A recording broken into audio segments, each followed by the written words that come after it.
Hello and welcome.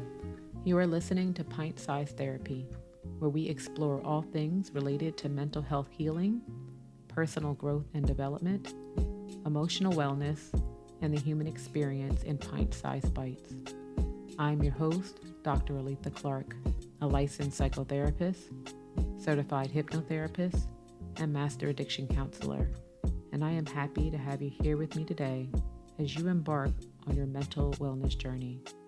While I appreciate you tuning in, don't forget this podcast is informational only and is not a substitute for seeking out your own mental health counseling with a licensed professional. So join me as we jump into today's episode.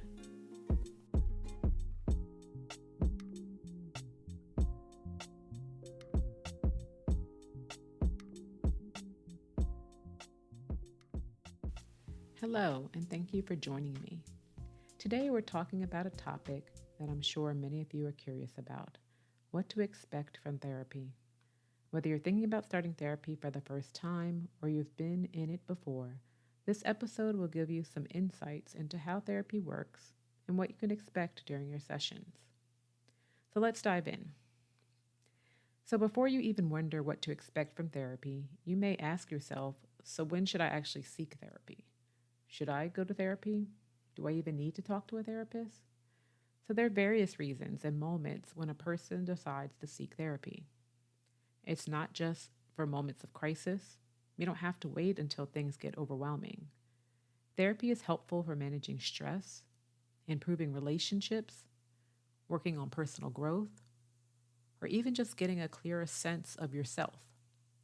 Sometimes people seek therapy as a way to hold themselves accountable on their journey, dealing with transitions, big changes in your life, to learning healthier ways to cope with distressing thoughts and feelings.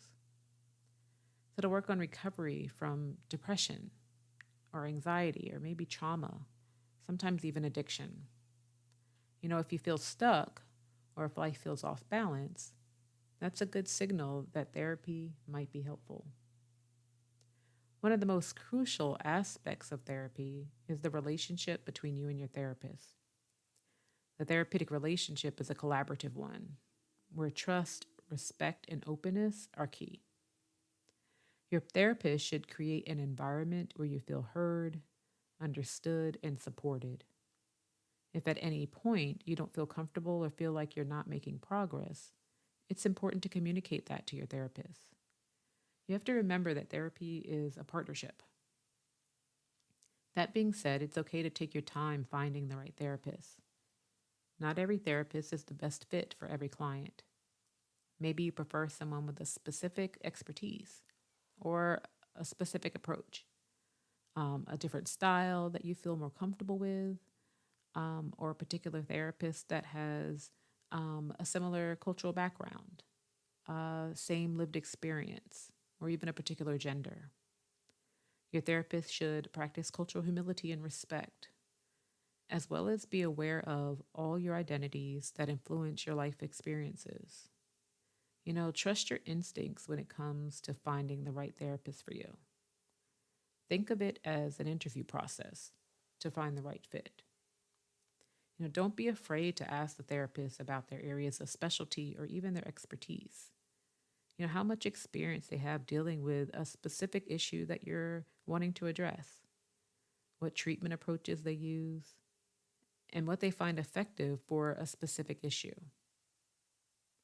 When you're in therapy, it's also important to notice both red and green flags in your relationship with your therapist. Green flags are things like, feeling safe, feeling heard and understood, having a clear direction in your sessions, and noticing personal growth. Green flags should also include feeling like your therapist generally wants you to be your best self without judgment or bias. On the other hand, red flags could include feeling judged, not being listened to, or if the therapist doesn't seem to respect your boundaries. Take note if the therapist interrupts or does not listen to what you say. Does the therapist respect your time by being on time for your appointments? Does the therapist invalidate your concerns? Is the therapist distracted throughout the session? Most importantly, pay attention to how you feel during your appointments. Do you feel comfortable discussing difficult and personal topics with your therapist? Can you be completely candid and honest without feeling judged? Trust your gut. If things feel off, it's worth discussing or even seeking a second opinion. Another important thing to know in therapy as you're trying to seek it is that there are different types of therapy, and not all therapists use the same approach. Some may focus on cognitive behavioral therapy or CBT, which looks at how your thoughts affect your feelings and behaviors. Others might use psychodynamic therapy, which explores unconscious patterns and how past experiences shape you. There are also humanistic, mindful based therapies, even more integrative therapies. It's okay if you don't know exactly what type of therapy you need. Typically, your therapist can guide you. So, depending on the type of therapy and your goals, the therapist may guide you through various exercises. Most therapists engage in some form of psychoeducation in therapy. Psychoeducation is kind of trying to educate you, the client, about your diagnosis, about your symptoms, various approaches, recommendations, even strategies. Psychoeducation can also be used to teach clients kind of coping skills, ways to articulate challenges, you know, engaging with your family and support systems. In cognitive behavioral therapy, or CBT, you might work together to identify negative thought patterns and replace them with healthier ones. This often involves journaling, tracking thoughts, practicing new ways of thinking in real life situations. A psychodynamic therapy approach, you can explore recurring themes in your life or discuss early childhood experiences to understand how they impact your current behaviors and relationships. Mindfulness based therapy often includes meditation or breathing exercises to help you stay grounded and focused on the present moment while reducing your stress. Sometimes people are seeking therapy because they've experienced trauma. And there's various techniques that have been very useful for trauma.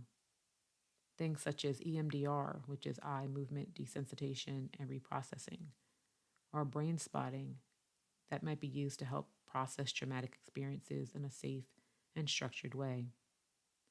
Another effective approach for treating trauma, along with anxiety, panic, unwanted thoughts and behaviors, and a slew of other issues, is hypnotherapy. Humanistic therapy, that kind of aims to help you develop a strong, healthy sense of self. It explores your feelings, finding meaning, focusing on your strengths with an emphasis on empathy and unconditional positive regard.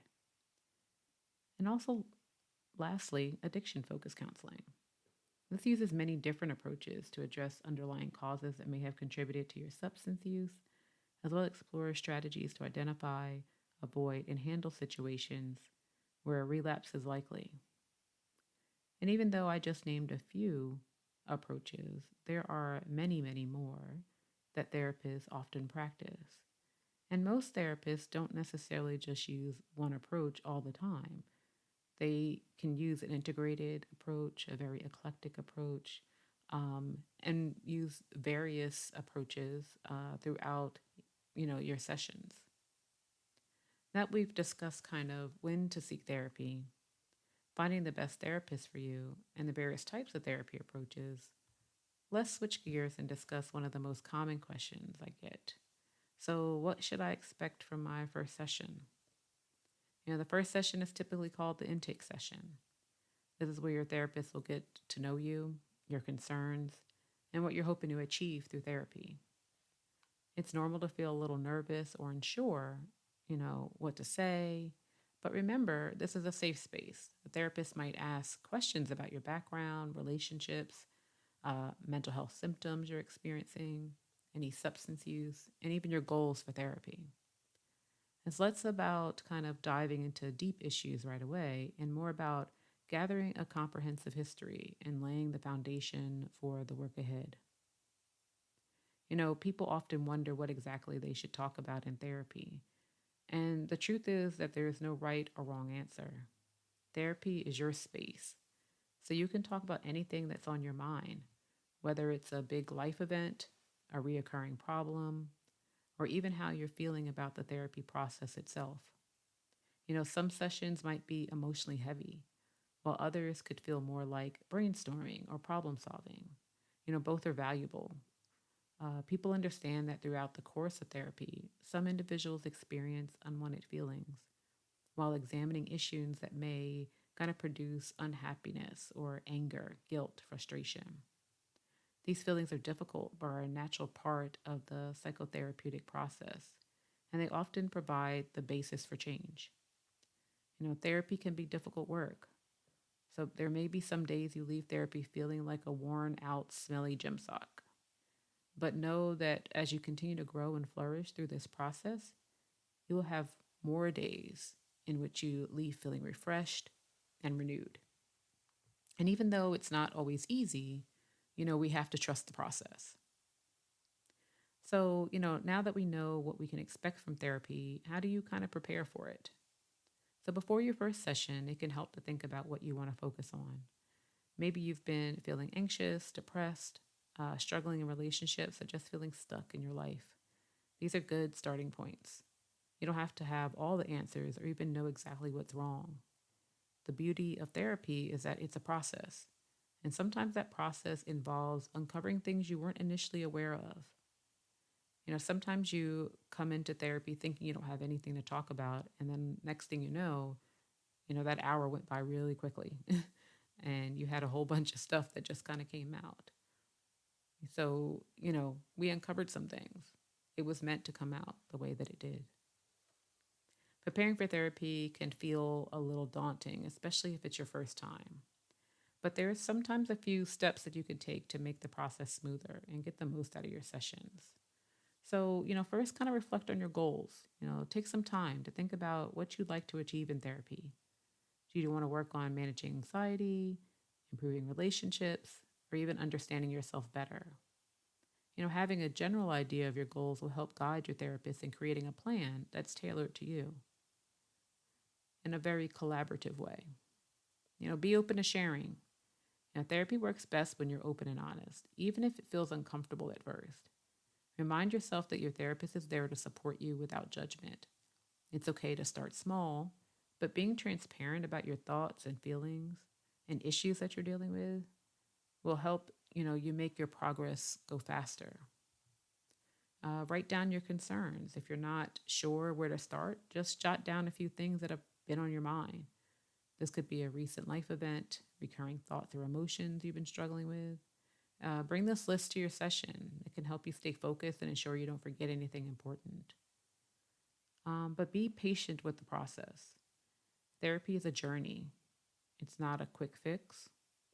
Results won't happen overnight, so it's important to be patient and trust the process. Some sessions may feel more productive than others, and that's completely normal. But lastly, make sure that you schedule your sessions at a time when you can focus and won't feel rushed.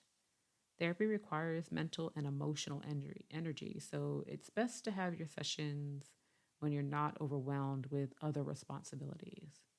Make sure you set aside this time for yourself to work on you. So if you're ready to take that next step, I encourage you to first visit my website at pintsizetherapy.com, and you can download a worksheet about getting ready for therapy.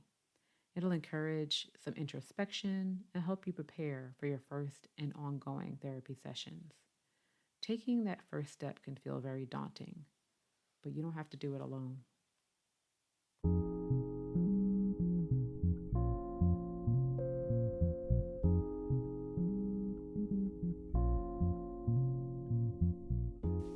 As always, thank you for joining me today on Pint-Sized Therapy. If you found this conversation meaningful, I invite you to leave me a comment, like, subscribe, and share with your family and friends. Come visit my website at pintsizedtherapy.com, where you will find resources to accompany our various discussions and encourage you to continue your wellness journey. Once again, I am Dr. Aletha Clark, Until next time, remember to protect your peace and take care of your mental health.